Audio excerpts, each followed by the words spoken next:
Users, welcome to our YouTube channel. Happy Navratri through all. चलिए देखते हैं आज क्रिप्टो मार्केट में क्या अपडेट्स हैं हमारे लिए। इम्यूटेबल और पॉलीगॉन लैब टीम अप करते हैं ताकि वेब3 गेमिंग इकोसिस्टम को एक्सपेंड कर पाए। एक स्ट्रैटेजिक पार्टनरशिप की गई है पॉलीगॉन और इम्यूटेबल के बीच में, ताकि जो ऑनबोर्डिंग गेम स्टूडियोज और डेवलपर्स हैं वेब3 को लेके, उन्हें सिंप्लीफाई किया जा सके। इस स्ट्रैटेजिक पार्टनरशिप के तहत Web3 gaming developer platform immutable जो है वो एक स्ट्रैटेजिक पार्टनरशिप करता है ब्लॉकचेन प्रोटोकॉल पॉलीगॉन के साथ में to accelerate the development of वेब3 गेमिंग। इसमें दोनों मिलके काम करेंगे बिजनेसेस पे जो कि वेब3 बेस्ड है और गेमिंग सेक्टर के लिए, ताकि जो एंड यूजर्स है उन्हें लार्जेस्ट और मोस्ट लिक्विडेट सर्विसेज प्रोवाइड की जा सके इकोसिस्टम के थ्रू। इस तरह से दोनों कंबाइनली मिलकर एक वेब3 गेमिंग प्लेटफॉर्म पे वर्क करेंगे। साथ ही जो इम्यूटेबल का कंपनी नेटिव टोकन है उसमें अगर बात करें तो अभी पिछले कुछ दिनों में 15% का ड्रॉप देखने को मिला है वेब3 गेमिंग स्टूडियो अनाउंसमेंट जो की गई है उसके बाद।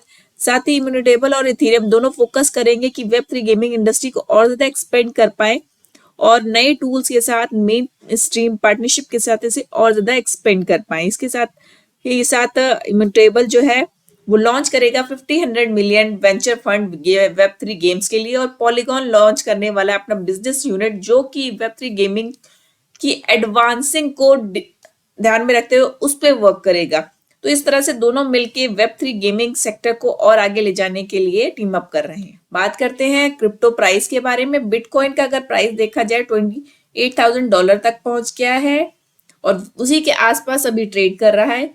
अदर बात करें तो इथेरियम के भी जो देखा गया है अच्छा परफॉर्म कर रहा है, $800 के लेवल तक पहुंच चुका है। अदर क्रिप्टो करेंसीज की अगर हम बात करें तो उनमें भी थोड़ा बहुत प्राइस देखने को मिला है।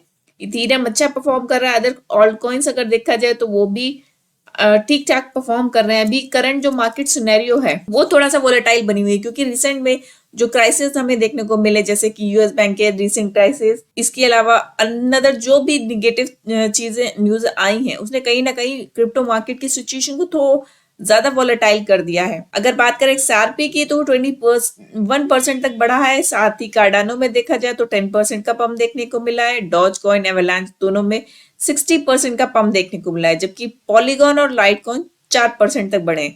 इस तरह से ओवरऑल देखा जाए मार्केट अभी अच्छा सिनेरियो दिखा रहा है। आगे आने वाले टाइम में हो सकता है एक अच्छी रैली मार्केट जल्द ही हमें दिखाए। अब बात करते हैं नेक्स्ट अपडेट के बारे में। Crypto.com मूव करता है अपने ऑपरेशनल लाइसेंस को दुबई में। प्लेटफॉर्म पे सेकंड स्टेज में 3 स्टेट लाइसेंसिंग प्रोसेस को पूरा कर लिया गया है।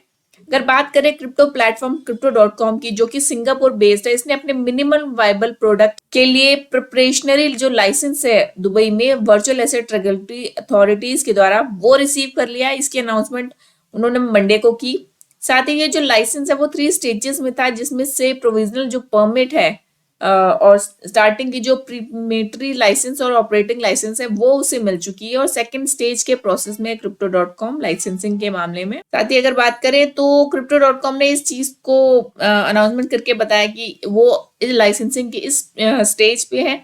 दुबई में रिसेंटली अभी देखा जाए तो क्रिप्टो रेगुलेटरी जो फ्रेमवर्क है उसमें कई सारे सेट ऑफ रूल्स चेंजेस किए गए हैं, जिससे कि क्रिप्टो कंपनीज और जो कंपनीज है उनके लीगली अंडर में आ जाए, उसके थ्रू ऑपरेट करें। तो इसके लिए Crypto.com ने एक सक्सेसफुल अप्रूवल ऑलरेडी फ्रांस और ब्राजील में ले लिया था। अब वो दुबई की तरफ आगे बढ़ रहा है, वहां भी जल्दी वो अपनी लाइसेंसिंग की जो प्रोसेस है वो कंप्लीट कर लेगा। बात करते हैं हमारे नेक्स्ट अपडेट के बारे में। क्रिप्टो हैकर्स ने XRP एयर ड्रॉप फेक करके प्रमोट किया News24 के ट्विटर अकाउंट। क्रिमिनल तौर पे देखा जाए जो News24 का ट्विटर अकाउंट है उसे हैक कर लिया गया हैकर्स के द्वारा, और उसमें XRP की एयर ड्रॉप की अनाउंसमेंट की गई। ट्विटर अकाउंट में अगर देखा जाए तो इंडिया का एक जो लीडिंग न्यूज चैनल है News24, वो एक विक्टिम का शिकार हुआ है क्रिप्टो करेंसी स्कीम के थ्रू। हैकर्स ने सिक्योरिटी में फिशिंग करके फेक XRP एयर ड्रॉप की अनाउंसमेंट की उनके ट्विटर हैंडल पे। क्रिप्टो जो स्कैमर्स जिन्होंने ये किया है उन्होंने अगर देखा जाए पहले भी कई सारे ट्विटर अकाउंट्स कॉम्प्रोमाइज हो चुके हैं, जैसे कि इंडिया का प्राइम मिनिस्टर नरेंद्र मोदी जी का अकाउंट और IMA, ICWA मानदेशी महिला बैंक, इस तरह के ट्विटर अकाउंट्स ऑलरेडी कॉम्प्रोमाइज्ड हो चुके हैं क्रिप्टो स्कैमर्स के द्वारा। इस बार उनकी नई स्कैमिंग का जो शिकार बना है वो News24 का ऑफिशियल ट्विटर अकाउंट बना है। इस अकाउंट को हैक करके उन्होंने एयर ड्रॉप की ये बारे में अनाउंसमेंट की, जिसमें से कुछ विक्टिम भी इसमें हुए जिन्होंने उसको सच मान के उसमें इन्वेस्ट किया। इस तरह की फेक अनाउंसमेंट जो है उनके ट्विटर अकाउंट पे विजिबल की गई।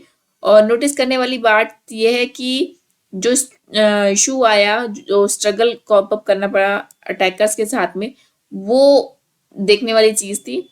बट अगर देखा जाए तो अब भी सिचुएशन अंडर कंट्रोल है। ट्विटर प्रोफाइल को दोबारा से रिवाइव कर लिया गया है और इस तरह के स्कैम्स क्रिप्टो मार्केट में देखने को मिलते रहते हैं। तो यूजर्स के लिए भी बहुत जरूरी है कि कुछ भी कोई भी अनाउंसमेंट को वेरीफाई करके देन उस अनाउंसमेंट पे कुछ रिएक्शन देना चाहिए। इन्वेस्टमेंट के पर्पज से अगर कुछ आप कर रहे हैं तो अनाउंसमेंट को चेक कर जरूर कर लेना चाहिए। अब बात करते हैं हमारी नेक्स्ट अपडेट के बारे में। यूएस बैंकिंग टर्मोइल देखा गया जो रिइंफोर्स करता है क्रिप्टो के लॉन्ग टर्म आउटलुक को। हाल ही में हमने देखा कि यूएस में कई बैंक क्राइसिस हमें देखने को मिली, जो कि बहुत बड़े इंसिडेंट है। ग्लोबली अगर देखा जाए इन पर बड़ा इम्पैक्ट पड़ा है। इससे क्रिप्टो मार्केट के लिए एक देखा जाए तो एक पॉजिटिव न्यूज निकल के सामने आ रही है, क्योंकि अब क्रिप्टो को और ज्यादा just because of this crisis और ज्यादा रिलायबल तरीके से देखा जा रहा है। लॉन्ग टर्म में अगर देखा जाए उसका आउटलुक एक अच्छा बन रहा है। यूएस बैंकिंग क्राइसिस ने की वजह से पीपल कहीं ना कहीं क्रिप्टो को एक अल्टरनेटिव की तरह देखने लगे हैं, जो कि कॉइनबेस की एक रिसर्चर ने बताया है। रीसेंट रिपोर्ट से ये पता चलता है कि अमेरिकन क्रिप्टो एक्सचेंज जो कॉइनबेस ने एक रिसर्च की थी इंस्टीट्यूशनल, जिसके रिजल्ट में ये पता चलता है कि अभी जो एग्जिस्टिंग फाइनेंशियल सिस्टम है उसके फेलियर की वजह से कहीं ना कहीं क्रिप्टो को बढ़ावा मिला है। और देखा जाए तो ओवरऑल जो मीडियम है लॉन्ग टर्म में आउटलुक देखा जाए क्रिप्टो करेंसी का, तो उसे एक अल्टरनेटिव की तरह देखा जा रहा है फाइनेंशियल बजाय बैंकिंग के। तो कहीं ना कहीं ये जो क्राइसिस हुए हैं यूएस में बैंक के जो कोलैप्स हुए हैं, वो कहीं ना कहीं क्रिप्टो के लिए फायदेमंद साबित हो सकते हैं आने वाले टाइम में। और पोजीशनिंग अगर देखा जाए तो अभी हम नेक्स्ट बुलरन की तरफ पोजीशनिंग ले रहे हैं। क्रिप्टो मार्केट अगर देखा जाए तो अभी बेरिश मार्केट में है, बट बहुत जल्दी इसमें एक नेक्स्ट बुलरन देखने को मिल सकता है, जो इसकी ऑथेंटिकेशन को और ज्यादा बढ़ाता है और साथ ही इसके रिलायबल होने के चांसेस को बढ़ाता है, क्योंकि जो डाउट्स थे यूजर्स या इन्वेस्टर को लेके वो कहीं ना कहीं पहले से अब रिजॉल्व हुए हैं। लोगों ने अडॉप्शन करना शुरू कर दिया है क्रिप्टो का, और जिस तरह का बैंकिंग फेलियर देखा गया है ओवरऑल द वर्ल्ड, वो कहीं ना कहीं क्रिप्टो पे डिपेंडेंसी या क्रिप्टो को और ज्यादा बढ़ावा दे रहा है। तो आज के लिए इतना ही। आगे आने वाली खबरों के लिए हमारे साथ बने रहिएगा, तो चैनल को सब्सक्राइब कर दीजिए और वीडियो को लाइक करना मत भूलिएगा। Thank you.